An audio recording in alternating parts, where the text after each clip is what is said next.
ভাই আমার ক্যামেরা দিয়ে করেন।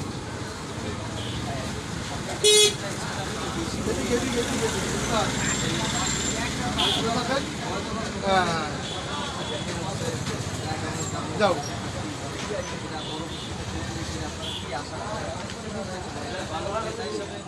এখন 500 টাকা দামের চেয়ে বেশি, আমদানি হলে দামটা একটু কম, আমদানি হলে কম বেড়ে, আমদানির উপর নির্ভর করে ক্রেতা হিসেবে কম চাই, আরও দাম কমলে মানুষ বেশি খাইতে পারবে, সাধারণ মানুষের খাওয়ার চাহিদাটা বাড়বে, সবাই না খাইতে পারলে সেই জিনিসটা মানুষ খাই শান্তি নেই।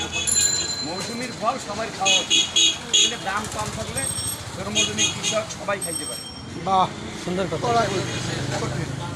অস্থির আছে, অস্থির আছে।